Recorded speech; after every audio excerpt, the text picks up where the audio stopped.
పరోపకార నిరతి గురించి ఈరోజు మనం తెలుసుకుందాం.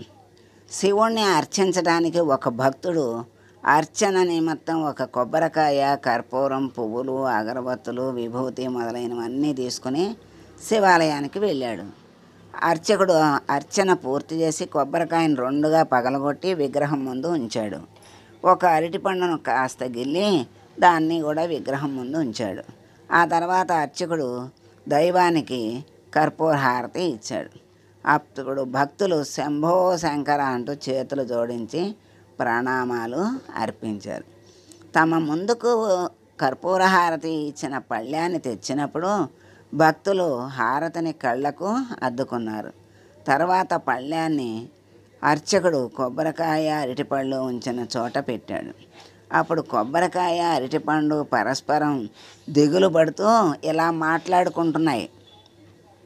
కొబ్బరికాయ, అరటిపండు, నన్ను రెండుగా పగలగొట్టి దైవ విగ్రహం ముందు ఉంచారు, నిన్ను గిల్లి విగ్రహం ముందు ఉంచారు అని అనుకుంటున్నాయి. అప్పుడు ఈ భక్తులు మౌనంగా ప్రేక్షకుల్లా చూస్తూ ఉన్నారే తప్ప చేతులు జోడించి నమస్కరించలేదు. దీన్ని నువ్వు గమనించావా అని కొబ్బరికాయ అరటిపండుతో అంది. బాగానే గమనించాను. అదే భక్తులు కర్పూర హారతి ఇస్తున్నప్పుడు మాత్రం దైవనామాన్ని ఉచ్చరిస్తూ చేతులు జోడించి నమస్కరించారు. ఎందుకని? మనకు లభించని ఈ గౌరవము, ప్రాధాన్యము ఈ కర్పూరానికి మాత్రం ఎలా దక్కింది అంది అరటిపండు.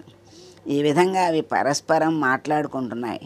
విశ్లేషాత్మకమైన ఈ సంభాషణాంతంలో అవి కర్పూరం తనను దగ్ధం చేసుకుని భక్తులు దైవ విగ్రహాన్ని బాగా దర్శించుకోవటానికి దోహదపడింది. ఆ విధంగా తనను కర్పూరం ఆత్మత్యాగం చేసుకోవటం వల్లనే దానికి అంతటి గౌరవ మర్యాదలు లభించాయి అని అవి తేల్చుకున్నాయి. తన కోసం మాత్రమే జీవించే వ్యక్తిని లోకం స్మరించదు, కీర్తించదు. జనుల హితం కోసం ఎవరు తమను తాము త్యాగం చేసుకుంటారో వాళ్ళని స్మరిస్తూ ఉంటుంది, శ్లాఘిస్తూ ఉంటారు. సుజనో నయాతి వికృతిం పరహిత నిరతో వినాశకాలే అపి ఛేదే అపి చందనతరుహు సురభయతి ముఖం కుఠారస్య.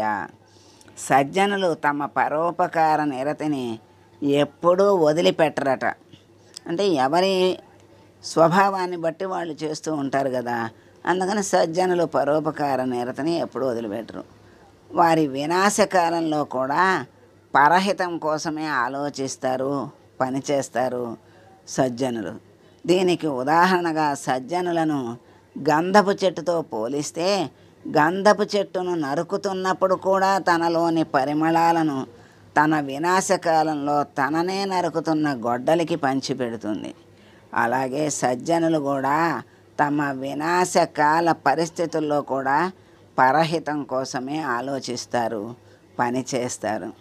కనుక కర్పూరానికి అంత గౌరవము, నమస్కారము ఎందుకు లభించింది అంటే తనను తాను అర్పణ చేసుకుని భగవంతుని దర్శనానికి తోడ్పడుతోంది. కనుక కర్పూరానికి అంత మరి విలువ, గౌరవము, నమస్కారము, ఆనందము. ఆ కర్పూర హారతిలో భగవంతుణ్ణి చూసి ఆనందిస్తారు.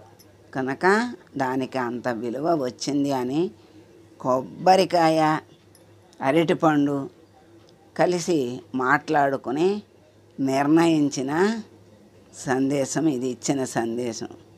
అందుకని మనుషులైనా సరే పరుల కోసం జీవితాన్ని అర్పణ చేస్తే అలా చక్కగా గంధపు చెట్టు తనను నరికిన గొడ్డలికి కూడా సుగంధాన్ని అందించినట్లుగా తనకి ఎవరు ఏది చేసినా తను పరోపకారాన్ని చేస్తూ జీవితాన్ని గడుపుకున్నట్టయితే అది భగవంతుడికి ప్రీతిపాత్రమవుతుంది. వాడు భగవంతుడిలో లయమవుతాడు చివరికి. ఇది తెలుసుకోవలసిన విషయం. దీంట్లో మనకు తెలిపిన పరమార్థం అది. ఓం సర్వం శ్రీకృష్ణార్పణమస్తు. లోకా సమస్తా సుఖినో భవంతు. సమస్త సన్మంగళాని భవంతు.